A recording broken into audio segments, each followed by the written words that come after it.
नमस्कार मेरे आध्यात्मिक मित्रों। क्या आपने कभी इस ब्रह्मांड की सबसे शक्तिशाली, सबसे अप्रत्याशित और सबसे अशांत शक्ति को वश में करने का प्रयास किया है? नहीं, मैं किसी बवंडर या महासागर की लहरों की बात नहीं कर रहा। मैं उस शक्ति की बात कर रहा हूं जो आपके ही भीतर, आपके मस्तक के पीछे बैठी है, आपका मन।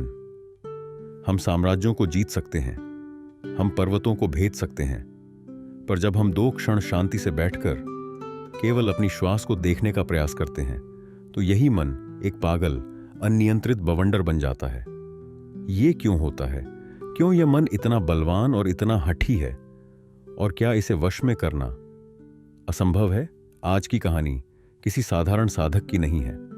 ये कहानी है उस महाप्रश्न की जो इतिहास के सबसे बड़े युद्ध क्षेत्र में एक योद्धा ने अपने गुरु से पूछा था। यह स्वयं अर्जुन का संशय है और स्वयं श्री कृष्ण का समाधान। यह कथा श्रीमद् भगवद गीता के उस महासूत्र को जीवंत करती है जहां अर्जुन ने हार मानकर मन को नियंत्रित करने की असंभव चुनौती को स्वीकार किया था।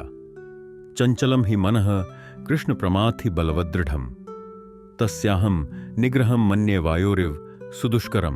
अर्थात, हे कृष्ण, यह मन निश्चय ही बहुत चंचल, प्रमथनशील, बलवान और हठी है। मैं इसे वश में करना वायु को रोकने के समान अत्यंत दुष्कर मानता हूं।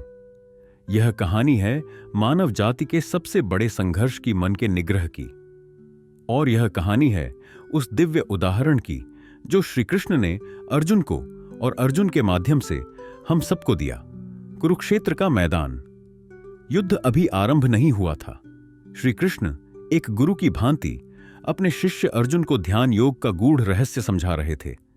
कृष्ण ने एक सुंदर चित्र खींचा। उन्होंने उस योगी का वर्णन किया जिसका मन वश में है। अर्जुन, कृष्ण की वाणी में ब्रह्मांड की शांति थी। जिस प्रकार वायु रहित स्थान पर रखा दीपक हिलता डुलता नहीं है, उसी प्रकार जिसका मन वश में हो गया है वह योगी आत्म तत्व में स्थिर रहता है। वह परम शांति को, परम आनंद को प्राप्त होता है।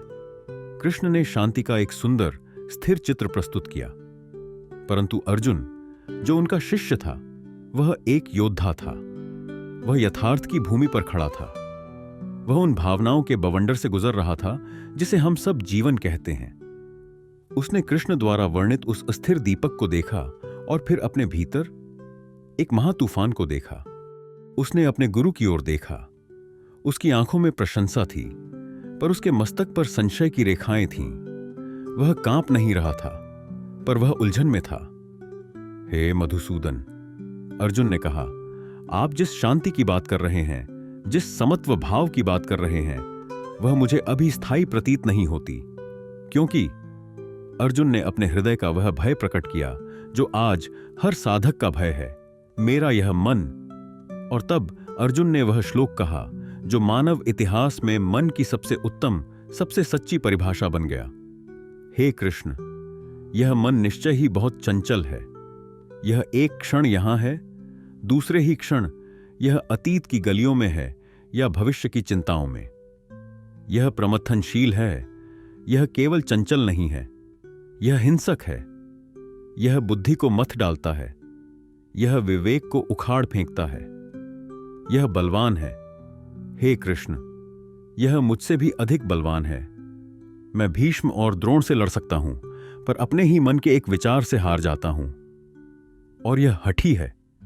यह एक जिद्दी बालक की तरह है। मैं इसे जितना एक स्थान पर लाने का प्रयास करता हूं, यह उतनी ही तीव्रता से दूसरी ओर भागता है। अर्जुन ने गहरी सांस ली और अपना निर्णय सुनाया। तस्याहम निग्रहम मन्ये। मैं इसका निग्रह करना, इसे वश में करना, वायु को मुट्ठी में बांधने के समान अत्यंत दुष्कर, लगभग असंभव मानता हूं। यह था अर्जुन का तर्क। और यह एक योद्धा का तर्क नहीं था, यह एक सत्य का स्वीकार था। अर्जुन ने कहा, हे कृष्ण, आप एक स्थिर दीपक का उदाहरण दे रहे हैं और मैं एक महाबवंडर के बीच खड़ा हूं। मैं इस हवा को कैसे रोकूं? यह कहानी का वह बिंदु है जहां गुरु की परीक्षा होती है। यदि कृष्ण कहते, नहीं अर्जुन, यह आसान है, तो वे यथार्थ को नकार देते। यदि वे कहते, हां अर्जुन, यह असंभव है, तो वे आशा को समाप्त कर देते। श्री कृष्ण ने दोनों नहीं किया। वे मुस्कुराए। वह मुस्कान जो कहती थीं, मैं तुम्हारे संशय को समझता हूं। असंशयम महाबाहो, कृष्ण ने कहा। हे महाबाहु अर्जुन, इसमें कोई संदेह नहीं है। कृष्ण ने पहले अर्जुन के सत्य को सत्य माना। उन्होंने कहा, तुम पूर्णतः सही हो। मनो दुर्निग्रहं चलम, मन को वश में करना अत्यंत कठिन है और यह चंचल है। कृष्ण ने अर्जुन के शत्रु को कम नहीं आंका। उन्होंने स्वीकार किया कि शत्रु बलवान है, परंतु, और यह परंतु ही गीता का वह उदाहरण है जिसे अर्जुन को जानना था। अभ्यासेन तु कौन्तेय वैराग्येण च गृह्यते। हे कुंती पुत्र, कृष्ण ने कहा, यह मन वायु की तरह दुष्कर है, पर असंभव नहीं। इसे 2 शस्त्रों से वश में किया जा सकता है। पहला शस्त्र है अभ्यास और दूसरा शस्त्र है वैराग्य।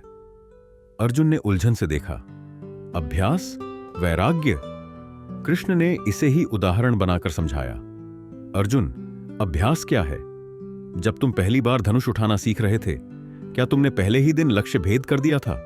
नहीं, तुम्हारे हाथ कांपे थे, प्रत्यंचा ने तुम्हारी उंगलियों को काट दिया था, तुम गिरे थे, तुम थके थे, पर तुमने अभ्यास नहीं छोड़ा। तुम हर दिन सूर्योदय के समय अपने उस लक्ष्य पर दृष्टि केंद्रित करते थे। तुम गिरे, पर तुम फिर उठे, तुमने पसीना बहाया, तुमने धैर्य रखा। वही अभ्यास है। मन को वश में करना एक घटना नहीं है अर्जुन, यह एक नित्य प्रक्रिया है, यह अभ्यास है। जब तुम ध्यान में बैठोगे, कृष्ण ने कहा, और यह मन भागेगा, तो उसे बलपूर्वक खींचो मत, उसे कोसो मत, उसे शत्रु मत समझो। उसे एक मित्र की भांति जो मार्ग भटक गया है वापस लाकर अपनी श्वास पर या अपने ध्येय पर पुनः टिका दो, भले ही यह एक क्षण में 100 बार भागे। तुम धैर्यपूर्वक उसे 100 बार वापस लाओ। यही अभ्यास है। अभ्यास का अर्थ है गिरने के बाद भी उठने का निरंतर प्रयास। परंतु कृष्ण ने अपनी बात जारी रखी, अभ्यास अकेला पर्याप्त नहीं है। यदि बर्तन में छेद हो तो तुम उसमें कितना भी जल भरो, वह खाली हो जाएगा। यह छेद ही राग है, आसक्ति है। इसलिए दूसरा शस्त्र है वैराग्य। अर्जुन, वैराग्य का अर्थ संसार को त्यागना या भगवा वस्त्र पहनना नहीं है। वैराग्य का अर्थ है फल की आसक्ति को त्यागना। यह मन भागता क्यों है, यह चंचल क्यों है? क्योंकि यह प्रमाथी है। यह उन विषयों की ओर, उन सुखों की ओर भागता है जिनसे यह चिपका हुआ है। इसे प्रशंसा चाहिए, इसे सुख चाहिए, इसे विजय चाहिए, और यह अपमान से, दुहक से, पराजय से भागता है। वैराग्य का अर्थ है मन के इस खेल को देखना साक्षी भाव से। जब मन प्रशंसा में सुखी हो तब भी उसे देखो, जब मन अपमान में दुखी हो तब भी उसे देखो, पर उस सुख या दुहक को स्वयं पर हावी मत होने दो। जब तुम किसी विचार को, किसी इच्छा को ऊर्जा देना बंद कर दोगे, वह विचार स्वयं ही निर्बल होकर गिर जाएगा। यही वैराग्य है। श्री कृष्ण ने अर्जुन के कंधे पर हाथ रखा। अर्जुन, तुमने कहा कि मन को वश में करना वायु को रोकने जैसा है। तुम्हारा उदाहरण सही है। तुम वायु को रोक नहीं सकते। यदि तुम हवा को रोकने का प्रयास करोगे तो तुम केवल थक जाओगे। परंतु एक बुद्धिमान नाविक वायु को रोकता नहीं है। वह वायु की दिशा को समझता है और वह अपनी नाव की पाल को उस प्रकार एडजस्ट करता है कि वही शत्रु वायु जो उसे डुबो सकती थी, अब उसकी मित्र बनकर उसे उसकी मंजिल तक ले जाती है। यह मन वायु है, इसे रोको मत, इसकी शक्ति को समझो और अभ्यास और वैराग्य की पाल लगाकर इस मन रूपी वायु की शक्ति को परमात्मा की ओर मोड़ दो। जो मन अभी तुम्हारा शत्रु है वही तुम्हारा मित्र बन जाएगा। यह सुनकर अर्जुन का संशय नष्ट हो गया। उसे असंभव कार्य को करने का संभव मार्ग मिल गया था। मेरे मित्रों, यह कहानी केवल अर्जुन की नहीं है, यह हम सब की है। हम सब का मन चंचल, प्रमाथी, बलवान और हठी है। हम सब हर दिन इस वायु से लड़ने का व्यर्थ प्रयास करते हैं, पर श्री कृष्ण का यह उदाहरण हमें आज भी मार्ग दिखाता है। अपने मन को अपना शत्रु मत समझिए। वह केवल एक अनियंत्रित शक्ति है। वह एक उद्दंड घोड़ा है जिसने लगाम नहीं पहनी है। अभ्यास की लगाम उठाइए। प्रतिदिन धैर्य के साथ अपने मन को अपने लक्ष्य पर, चाहे वह आपका काम हो, आपका स्वास्थ्य हो या आपका ध्यान हो, वापस लाने का प्रयास कीजिए और वैराग्य का अंकुश रखिए। जब मन ईर्ष्या, क्रोध या अहंकार में भटके तो उससे लिप्त मत होइए, उसे एक साक्षी की तरह देखिए। जिस क्षण आप अपने मन से लड़ना बंद करके उसे समझना और प्रशिक्षित करना शुरू कर देते हैं, उसी क्षण आपका सबसे बड़ा शत्रु आपका सबसे घनिष्ठ मित्र बन जाता है। कहानी पसंद आई तो एक लाइक तो बनता है। कमेंट करके बताइए इस कहानी से आपने क्या सीखा। चैनल को सब्सक्राइब कर लीजिए ताकि आपसे कोई भी प्राचीन और अद्भुत कहानी छूट न जाए। हम आपके लिए ऐसी प्रेरणादायक कहानियां लाते रहेंगे। धन्यवाद। आपका प्रेरक साथी वेदार्श।